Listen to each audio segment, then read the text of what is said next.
Vamos lá para o nosso segundo painel. Deixa eu chamar aqui no palco quem vai contribuir nesse segundo painel comigo, que é a Rebeca, a Juliana e a Maria Clara. Por favor, meninas, aqui, ó, por favor. Obrigado. Slow spin, like an ocean. Still here, still floating, just riding.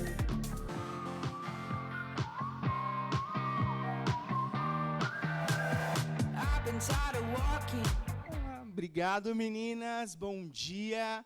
Bom dia a todos. Vamos falar aqui de um tema tão importante, que é essa questão do marketing, ainda mais para os fundos. E vamos já começar com uma primeira pergunta para você, Rebeca. Acho que seu microfone está aí do lado. Se não tiver, o time. O que você, Rebeca, acredita que realmente constrói uma marca forte para uma gestora hoje em dia? Bom, primeiro, bom dia. Obrigada pela presença de todos. Obrigada pelo convite. Eu queria trazer primeiro que eu acho que a gente está passando por um momento de crise de credibilidade no mercado, que, obviamente, cai também sobre gestoras, assets e todo mundo. E aí, construir marca nesse momento não tá muito fácil, eu diria. E pensando até na indústria que a gente tem visto, assim, o Brasil tem 3 vezes mais fundos que os Estados Unidos. Claro que lá já houve uma consolidação, vocês bem falaram aqui no primeiro painel sobre ETF, mas a gente também acredito que a gente está caminhando para isso.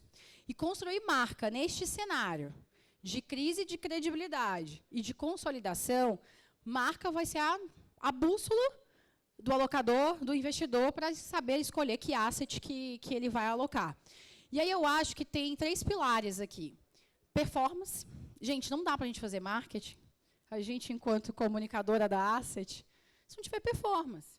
Porque aí o storytelling fica vazio. Então, antes de tudo, né, a responsabilidade aí do gestor é de entregar alfa. Porque aí sim a gente vai ter um storytelling bem mais robusto e denso.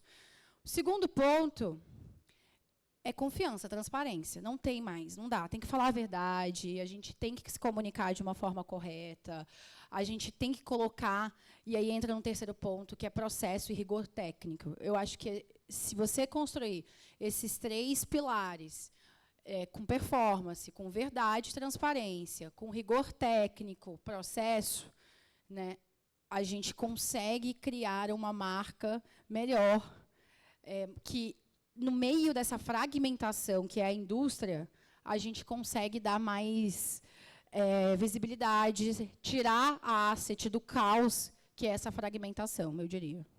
Muito bom. Juliana, quais as suas contribuições? Bom dia, pessoal. Obrigada pelo convite da MZ. Acho que, complementando um pouco o que a Rebeca falou, eu enxergo, claro, isso é muito importante, mas eu acredito também que a consistência na narrativa que essa gestora conta ao longo do tempo, ou seja, a história que essa gestora constrói também é muito importante para ter essa marca forte. Né? Tem uma pesquisa que a gente roda na Asset todo ano, que a gente pergunta para o cliente qual é o principal critério que ele usa para escolher uma gestora. E sempre, disparado, todo ano, solidez e confiança é o primeiro ponto. Então, acho que é isso que a gente costuma trabalhar desde sempre na Asset, né? Mostrar essa história consistente. E aí, eu até indo para um outro caminho, que é visto, até o Adilson comentou aqui, né? Os fundos de investimento hoje são facilmente copiados, né? Eles viraram meio que uma commodity. Então, como que eu vou me diferenciar? E eu acho que é isso. Quando você tem uma história que nenhuma gestora consegue copiar, uma narrativa consistente de retorno, de credibilidade, ao longo dos anos, isso faz com que você seja uma marca forte. E aí eu acredito muito que as marcas elas surgem também no momento de vida que o cliente está vivendo e não pelo produto. Então, pensando nisso, né, quando o cliente ele quer procurar produtos mais conservadores, ele vai olhar para uma gestora que tem essa história conservadora. Assim como ele quer mais vol, ele vai procurar uma gestora que proporciona isso para ele. Então, eu acredito que essa narrativa é o que diferencia a gestora e o que faz com que ela seja forte no mercado. Maria Clara. Sim, contribuindo aqui, acho que consistência é a palavra e consistência a gente gera com recorrência, né? Então, é um trabalho de acompanhar o investidor continuamente, em toda a vida dele, enquanto cotista, enquanto cliente. Isso é muito importante, de fato, e a gente só gera consistência, com recorrência, produzindo conteúdo e estando presente de forma transversal, né, em multiplataformas. Então, eu adicionaria essa recorrência e também a conexão. A gente falou aqui, né, no primeiro painel, sobre essa proximidade dos gestores com o público. Então, construir uma marca é mais complicado porque pessoas se conectam com pessoas. Então, todo esse processo de humanização da marca, trazer realmente quem está por trás das gestoras para o público, é extremamente importante. E isso vai de encontro, né, ali ao encontro do ponto que a Rebeca trouxe também, que é o ponto da confiança. Então, a confiança vem da transparência, vem da responsabilidade, e só assim que o investidor vai estar, óbvio, performance é importante, ela atrai, ela vende por si só, mas quando você tem um cliente, um cotista, um investidor comprado com a sua marca, ele vai estar ali nos altos e baixos do mercado, ele vai entender que é um processo, e parte do trabalho da comunicação é, de fato, entender isso e passar para ele da melhor forma possível. Maria Clara, você tocou em alguns pontos fundamentais, que você falou muito de conteúdos e formatos. No mundo VUCA, que já deixou de ser VUCA, foi para Bunny, que ninguém dá mais atenção, ninguém lê, foi até comentado que não lê mais do que uma página, como produzir conteúdos que sejam vistos pelo público? Perfeito, eu acho que esse é um ponto fundamental, e até recentemente, né, a Ambima divulgou uma pesquisa, que é a Finfluence, que é um relatório em que ela acompanha ali os principais influenciadores financeiros semestralmente, e essa pesquisa ela trouxe um dado até contraintuitivo nesse sentido, muito porque o principal canal de pesquisa e de engajamento, quando a gente fala de conteúdo, a gente naturalmente quer um maior engajamento, foi que o principal canal é o YouTube. E o YouTube traz uma característica que é a produção de conteúdos mais longos, mais aprofundados.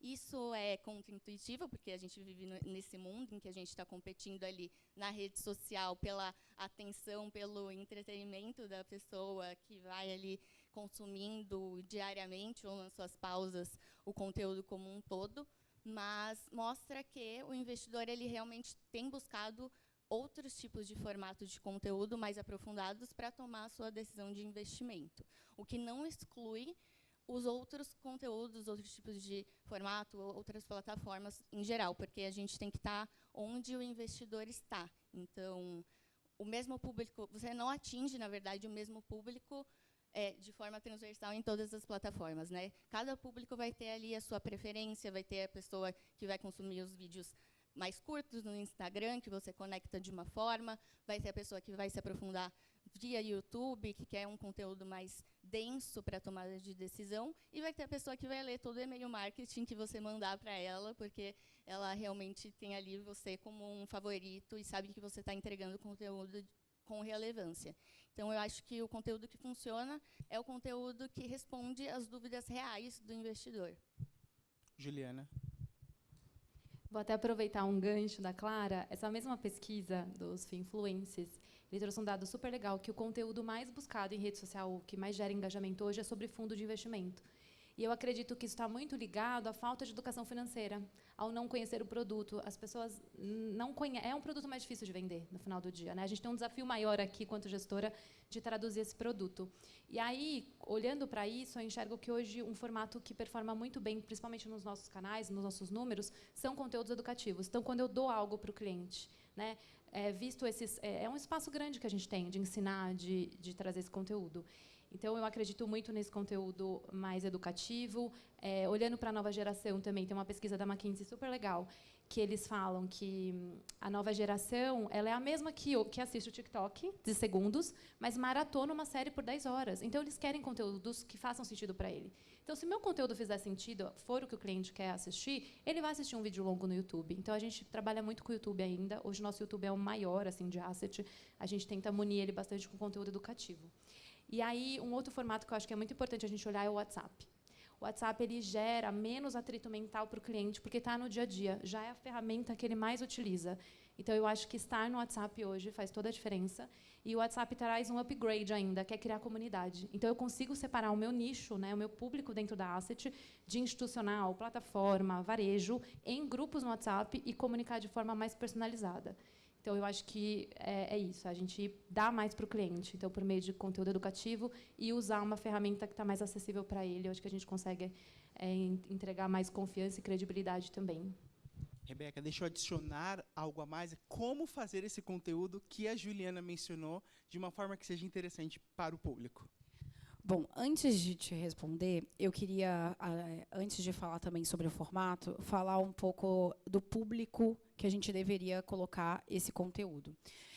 Eu tenho uma visão um pouco diferente, talvez seja porque na Galápagos eu tenho mais esse tipo de público-alvo, mas olhando o mercado como um todo, eu acho que é importante a gente falar sobre educação, conteúdos educativos, mas no final do dia a gente esquece de falar com quem, na verdade, está alocando o produto na carteira do cliente, que é ou o alocador ou o assessor de investimento. E aí, às vezes, a gente olha conteúdos que acabam ficando muito rasos, porque a gente está olhando lá para o cliente final, quando, na verdade, o cliente final ele está indo pelo que o assessor, o advisor, qualquer outra pessoa, banker, né, que está colocando ali na carteira dele. E é muito raro esse cliente ir lá e falar, não, deixa eu ver que gestora é essa, o que ela faz, como faz isso. Eu acho que a gente deveria se aproximar muito mais de quem decide as carteiras. E é isso que eu vejo que a gente, ainda enquanto asset, a gente fala muito pouco com esse tipo de público.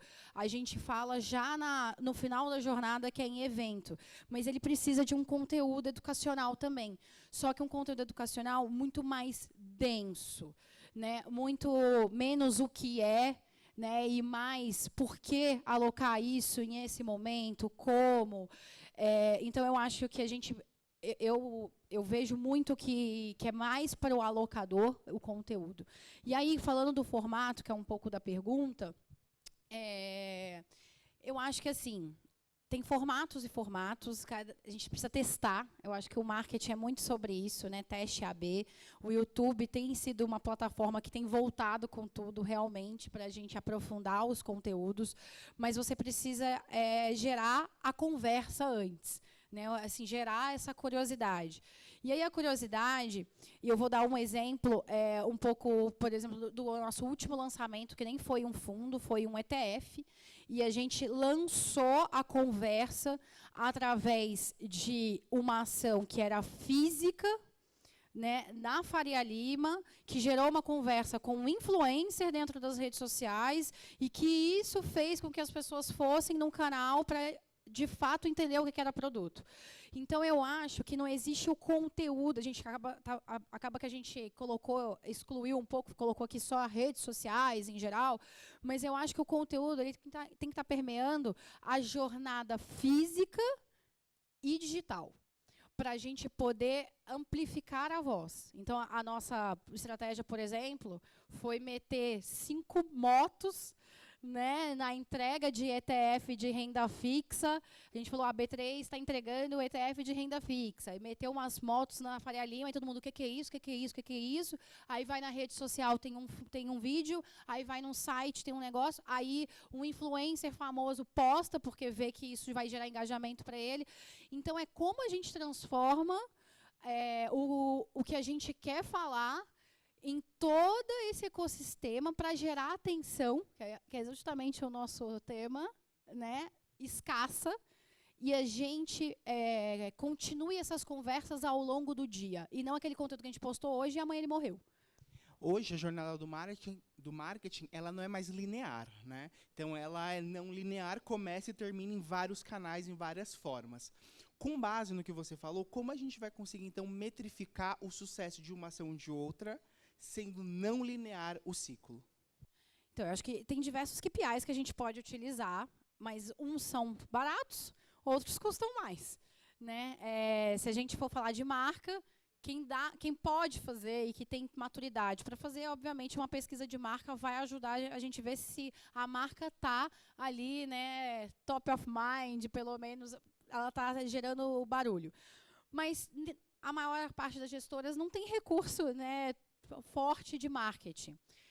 não é visto, inclusive, como um investimento, né? Marketing gestora, vou até fazer um parêntese aqui, acaba sendo sempre o evento com pão de queijo, aquela coisa, e a gente que trabalha puxadinho, a gente faz um pouco de tudo, né? Não só o evento, o material, é tudo. É tudo. E a gente deveria olhar a marca de uma forma muito mais como brand equity, né? Mas, enfim, fechando parênteses. E aí, o que eu acho que dá para a gente olhar para metrificar? Tá? Eu acho que dá para olhar Google Search, se a gente está sendo pesquisado, dá para a gente olhar o engajamento das redes sociais, dá para a gente olhar, um pouco disso. Você fez uma ação, quanto tempo aquela ação gerou barulho, né? Seja um evento. Se o evento no dia seguinte ninguém falou sobre ele, acabou. Foi um custo, entendeu? Não foi um investimento de marketing. Isso para todas as nossas iniciativas, seja de conteúdo, seja de evento. Então, eu acho que olhar essas métricas mais básicas, que são gratuitas, né, que são ali as próprias plataformas, você puxa todos os dados, é uma forma de você ver que você está avaliando. E acompanhar isso conteúdo por conteúdo. Porque sabe o que é o prazer do digital, ou a boa coisa do digital? É que se dá errado, se flopou, ninguém viu, ótimo. Ninguém viu que você errou. Tira, arquiva, move on. Entendeu? Vamos pro próximo. Então, esse que é o bom do digital. Você consegue medir muito rápido. E com isso você consegue tomar a decisão para fazer um conteúdo ainda melhor no próximo. Porque a única certeza que você tem é que você vai errar. É a ditadura do conteúdo. Você vai fazer um monte, um vai dar certo, e esse que vai dar certo, você vai lá e mete um caminhão do que você conseguir de dinheiro e ele vai gerar mais conversa ao longo do tempo. Acho que só contribuindo aqui, a Rebeca falou uma coisa super importante, que é sair do comum, né? Então, não fazer mais do mesmo. Se a gente se diminuir no sentido de o único touchpoint ali com o cliente é o envio do relatório mensal, é comunicar um acontecimento em um fundo, você vai perder relevância, você vai perder essa recorrência, essa conexão com o investidor na ponta final. A gente falou muito do crescimento do mercado de ETFs aqui, né, lá fora. Essa adoção ela foi puxada muito pelo investidor institucional. Aqui no Brasil é um mix de tudo, na verdade, mas muito mais pela base aqui do varejo e do B2B. Na Investo, a gente se comunica cada vez mais com o investidor de varejo, ele representa 60% da nossa base como um todo, e também mune os assessores, os escritórios, esse B2B, de conteúdo para converter ali na ponta final, porque é justamente isso, que eu concordo totalmente com o que a Ju trouxe aqui, que é o desafio educacional. A gente só vai conseguir que o investidor realmente entenda, ou a gente vai estar, daqui 10 anos, realmente respondendo a pergunta sobre o que é um ETF ainda, eu acredito nisso, porque o mercado potencial é gigante, mas a gente tem um desafio educacional e marketing, conteúdo, os gestores como um todo, tem que olhar para isso, porque é realmente aí que a gente vai ter essa conversão e essa adoção maior, seja na indústria de fundos, seja em ETFs propriamente. Posso trazer um ponto sobre os KPIs? Por muito tempo, a gente sempre, né, olhou quantas pessoas viram, né, os views. E agora a gente está pensando nisso. Como que eu gero conversa? Então, como que você analisa as conversas? Né? Então, falando de rede social, hoje a gente começou a olhar os envios. Né? Então, quantas pessoas compartilharam, quando elas estão enviando, porque se ela está enviando no direct para alguém, é porque está gerando uma conversa paralela sobre alguma coisa ali. Então, esses KPIs eles vão mudando de acordo com que o mundo muda, as redes sociais mudam, os algoritmos do Instagram mudaram, né? Agora o que está performando são carrosséis, então está todo mundo fazendo carrossel, vamos fazer carrossel.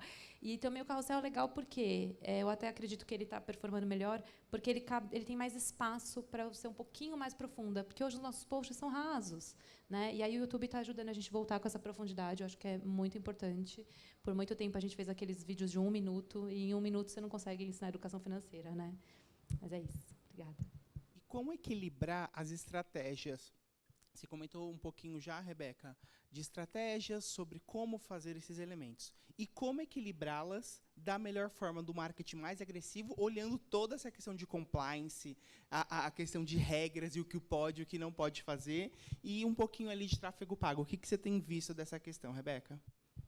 Na verdade, até devolvo. Precisa ser agressivo? Não precisa ser agressivo, entendeu? O compliance, na verdade, ele é um aliado fundamental.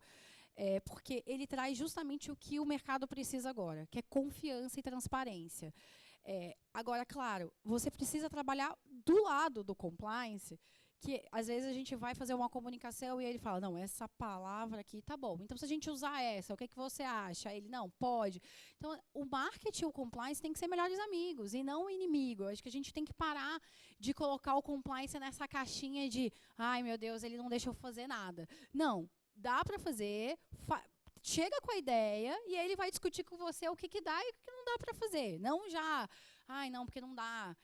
A gente tem uma marca dentro da Galápagos que não é uma gestora de patrimônio, não tem a ver, que é Galácticos, por exemplo.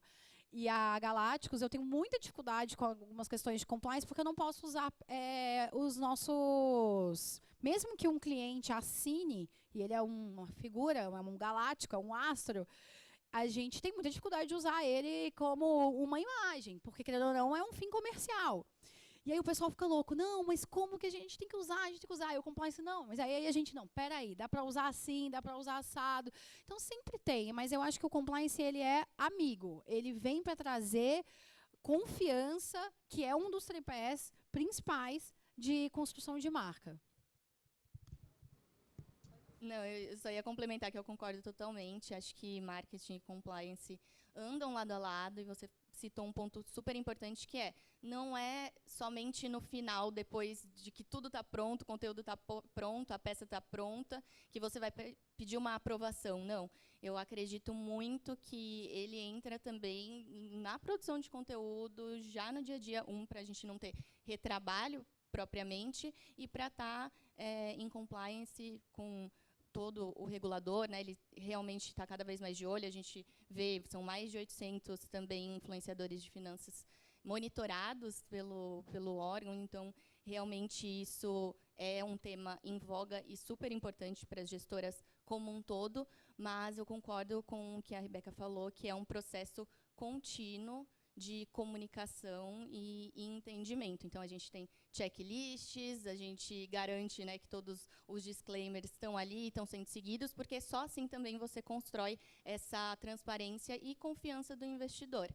Porque, para ele, no final das contas, ele não pode entrar em uma promessa falsa, porque também ele nunca mais vai confiar no produto, chegar até você. Então, para você conquistar a confiança é difícil, e para você quebrar ela é muito simples e fácil. Então, esse é um processo que realmente a gente presta muita atenção.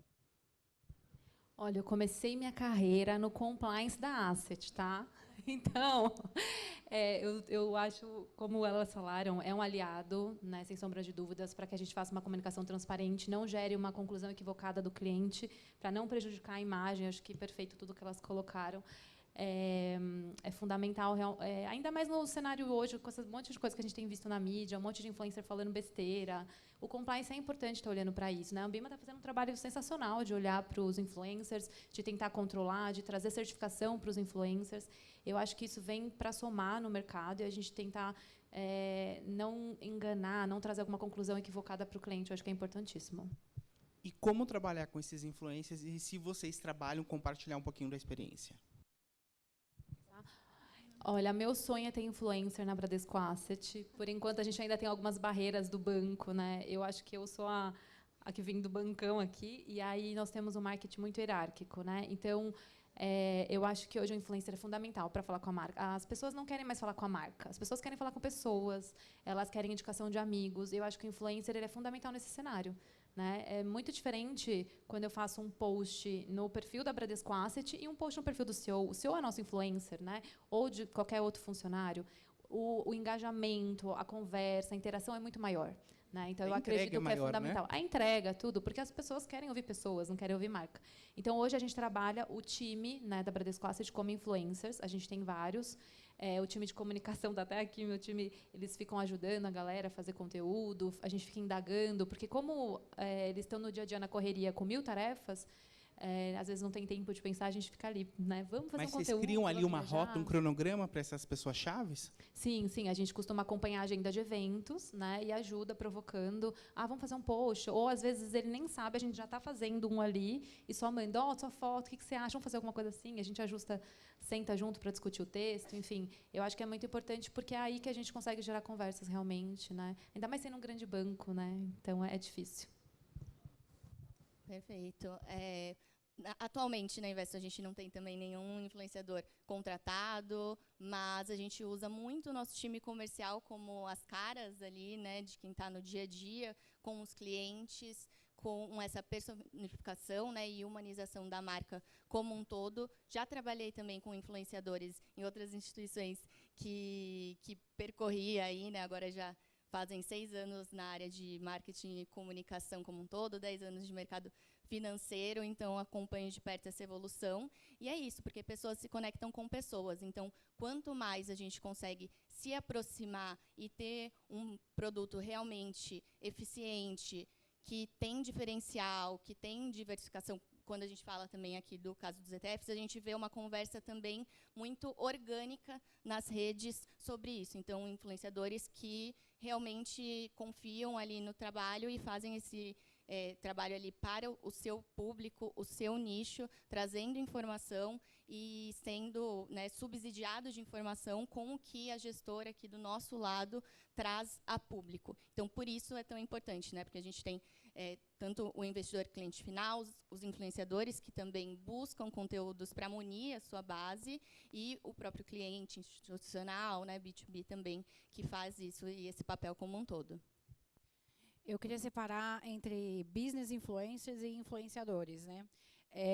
Os business influencers, que são os influenciadores de dentro da empresa, que é um pouco do que as meninas já trabalham lá, a gente acaba sempre falando, né, que ou o CEO tem que aparecer, ou o gestor, mas a gente tem que ter muito cuidado para a asset não ser uma cara só. Porque a gente já percebeu isso, inclusive, assim, tem diversas assets que, por ter uma cara só, quando essa pessoa sai, qualquer coisa que aconteça, a asset desmorona. Então, é importante que a gente crie outras pessoas relevantes, né? Não é o gestor e o analista também, né? Outras pessoas relevantes para a gente colocar em pauta. E é bem difícil, tá? Porque a maioria de vocês tem, falando de gestores especificamente, tem um pouco de preconceito de aparecer, né, nas redes sociais e tudo mais. Tem algo que é assim, vai me assemelhar muito a um blogueiro. E acho que tem que desmistificar um pouco isso, porque isso é o que gera confiança, né? Quando você dá a cara a tapa, você gera confiança. Mas tem formas de se fazer isso sem parecer o blogueiro que você não gosta, né? Às vezes você não precisa gravar o vídeo, você pode fazer um formato em que são aspas com a sua foto e que deixa denso o conteúdo e tudo mais. Então, é importante aparecer. Isso é fato, business influencer. Quando a gente fala de influenciadores, a gente trabalhou ano passado com alguns lançamentos que a gente fez, principalmente dos ETFs, com influenciadores. E eu acho que influenciador, você precisa entender bem como que ele se comunica com a base dele. Porque se você munir ele com o roteiro que você quer, este conteúdo, eu vou falar bem no termo rede social, vai flopar. Porque ele sabe como se comunicar com a base dele. Você precisa entrar no meio daquele conteúdo dele de uma forma muito natural, sem nem perceber que aquilo ali, de fato, é uma publi. Né? Embora ela tenha que estar ali registrada como publi, tem que estar muito orgânico a forma que ele constrói. E, para isso, ele tem que gostar do que ele está fazendo, no sentido, ele tem que gostar da empresa que ele está comunicando. Então, a gente fez com alguns. Na verdade, o primeiro que a gente fez, o Arthurito postou lá as motos, mas foi orgânico ali. Ali não foi porque gerou uma conversa. Só que aí depois, obviamente, eu chamei ele para conversar e falei, vamos fazer algo juntos aqui. Eu acho que você pode ser uma cara para os nossos lançamentos de ETF, dado que eu quero conversar com o público-alvo, que é a Faria Lima.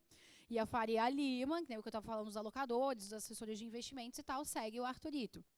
E aí, no segundo, a gente já fez um conteúdo que ele não falava exatamente do que era o ETF de forma densa. E, de novo, eu queria que ele trouxesse a pitada de humor dele para gerar a conversa, para eu continuar fazendo aquele conteúdo mais denso em outros canais.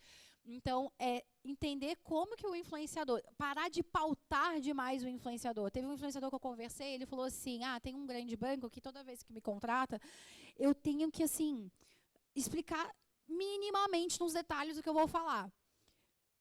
Eu acho que é importante a gente olhar. Não pode deixar o cara postar qualquer coisa, é óbvio, tá, gente? Não estou querendo dizer isso. Mas tem que deixar ele ter a linha criativa dele. Porque ele sabe o que vai dar certo nas redes sociais dele. O que acontece com as marcas é que ela vai lá, cria um roteiro e fala, grava aí. Isso vai dar errado dentro da base do influenciador. Falando em gravar, vamos falar aqui um pouquinho de eventos e essa experiência do presencial. O que vocês têm sentido e como que vocês têm construído esse arco narrativo? Bom, aproveitando o gancho que eu falei no começo, de que os produtos viraram commodities, né? Como que eu me conecto com os clientes? Como que eu me aproximo? Eu acho que eventos e experiências é uma forma super importante.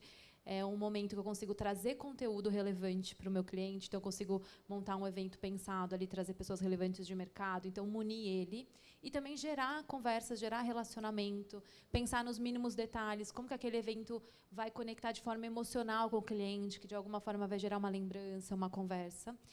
Assim como experiências, né? Criar, né? A gente estava conversando, né, Clara? Eles têm um projeto super legal de levar clientes para fora, para experiências. Eu acho que isso é muito importante, porque além da confiança, a gente traz a conexão, a gente traz aquele carinho com o cliente, aquele cuidado. E eu acho que é uma forma das marcas se diferenciarem, principalmente olhando para mim, que eu sou um produto, né, dentro do banco. Eu não sou um distribuidor. Então, é uma forma de eu conseguir me conectar com o meu cliente. E eu acho também que quem trabalha com eventos sabe que o evento ele não acaba quando ele termina, né? Então, assim, é uma oportunidade de fato de você desdobrar conteúdos a partir de um evento físico, por exemplo, como a gente está falando aqui. E assim você consegue transformar e ganhar mais capilaridade, né? E ter essa expansão digital também para algo que você criou aqui no físico. Eu tenho certeza que a MZ vai fazer isso, já está postando nas redes sociais, gerando conversa, gerando engajamento. Então, é legal quando você tem uma estratégia de conteúdo que se transpõe ao evento físico e também está no digital, gerando mais alcance, mais conversa, mais engajamento com o seu público como um todo. Então, depende da estratégia, obviamente, né? A gente faz eventos menores, privados, que trazem essa característica importante que a Ju trouxe aqui, de uma maior proximidade, estreitar relações com clientes específicos, mas quando a gente está falando com uma base geral e mais ampla, os eventos também são uma oportunidade da gente conseguir expandir essa presença para além dele propriamente, né? Falando um pouco do evento enquanto estratégia, quando a gente olha para checkpoint de marca, estudos falam que você tem que ter pelo menos 8 checkpoints da marca ao longo da jornada para chegar numa conversão. E o evento ele acaba sendo um pouco do final do funil do marketing, né? Quando a gente fala de awareness, consideração e conversão. Porque o cara provavelmente ele já foi impactado nas redes sociais, por alguma notícia de imprensa, alguma coisa, e o evento acaba sendo aquele momento em que você vai convidar um prospect ou você vai convidar um cliente que você quer fidelizar ainda mais, né, para aumentar ali os negócios com ele. É aquele momento de conexão. Só que a gente está num desafio que, assim, agora, todo mundo quer fazer evento também, né? Tem evento para tudo que é lado. A gente está em São Paulo, um monte de evento. Como que você se diferencia de evento? Não adianta você ficar fazendo um evento que é mais um falando do cenário econômico e o gestor. Boring, entendeu? Ninguém vai, ninguém aguenta mais. Essa que é a verdade. E são muitos eventos na agenda. E aí, ou você trabalha, ou você vai para o evento também. Então, como que a gente se diferencia nessa jornada para realmente a gente conseguir converter a partir do evento? O evento é importantíssimo para desdobrar, fica sendo a gente brinca que é um conteúdo hero, né? Porque você pega dali e faz um monte de coisa, mas no final do dia, ele tem que converter quem veio ali, né? Porque quem veio normalmente já está nesse final desse funil. Só que você tem que atrair essa pessoa. E aí eu acho que por isso que precisa construir bem. Acho que um pilar muito importante do evento é qual é a narrativa que você quer trazer com isso. E se você deixar o gestor controlar um pouco disso, ele vai querer falar com CIO, com o economista. Mas a gente precisa trazer um pouco a mais, né? Deixar ele mais sexy mesmo, para ver como os detalhes são importantes, né, a comida, A e B é importante, mas no final do dia é um pouco de quem que você convidou, porque vira um momento de conexão, todo mundo, não, as pessoas que vão nesse evento são importantes, eu quero ir. Às vezes fazer menos, mas fazer melhor, trazer esse ponto mais de escassez com pessoas mais relevantes no palco, porque o conteúdo no final do dia é um chamariz muito grande. Então, você conseguir convidar pessoas que são relevantes para gerar, né, essas conversas e trazer alguma coisa que seja realmente diferente. Vou dar um exemplo do nosso último lançamento, foi o ETF, o Global X US. Então, a gente pensou, era um ETF muito voltado para locador, a gente não queria falar com a pessoa física em si, e aí a gente falou, cara, como é que a gente vai trazer o alocador aqui? Ninguém aguenta mais vir na Galápagos, todo mundo já conhece o escritório, mais do mesmo. Pô, vamos pensar então que a gente começou com a motinha, né? Aí a gente pensou, Global, vamos levar os caras para um lugar. Eu sequestrei os alocadores, foi no final que eu fiz. Por quê? Porque eu botei todo mundo dentro do helicóptero, fiz uma parceria, botei todo mundo dentro do helicóptero, levei lá para o Campo de Marte, e a gente fez um evento dentro de um galpão cheio de avião, e globo com vinho, com não sei o quê, e os vinhos eram dos países que tem dentro do ETF e tal, fizemos toda uma experiência. Eles não tinham como ir embora. Entendeu? Porque eles só podiam ir embora de helicóptero, e eles tinham que esperar o evento acabar. Então, assim, a minha atenção foi 100%. Então, assim, você precisa pensar nisso, porque a retenção também. Porque, enquanto a gente está aqui falando, certeza que tem um monte de gente em conversas paralelas. Eu mesmo, eu estava ali conversando de uma outra coisa, tem gente lá comendo. A atenção é escassa, de novo. Então, como você gera esse ambiente em que as pessoas queiram estar, seja legal, seja diferente, ele poste de forma espontânea, porque ele tem que virar um embaixador. Então, assim, o evento deixou de ser, vamos fazer um negócio aqui com pão de queijo com isso. Ele virou uma ferramenta altamente estratégica. Uma ação comercial que tem que ter o comercial junto, tem que ter a equipe técnica junto, penseiro, né, os gestores, e o marketing junto. Porque, senão, não vai gerar conversa no dia seguinte. E se não gerar conversa no dia seguinte, foi custo. Muito bom. Estamos aqui partindo para a reta final. Quais conselhos e estratégias ficam como lição de casa para esse ano? Perfeito. Eu vou começar, então. Eu acredito, quando a gente fala de rede social, a gente vê muito o marketing de influência, né? E quem são os grandes influenciadores que mudam o jogo são aqueles que conseguem transformar a influência em negócio. Quando a gente está falando do nosso caso, do nosso mercado, é quem consegue transformar a audiência em comunidade. Então, ter esse senso de pertencimento. E você só constrói isso com conteúdo. Então, eu acredito muito nessa tríade ali formada por marketing, visão comercial e produção de conteúdo, de uma área de research, por exemplo. A gente trabalha na Investo muito em conjunto com isso.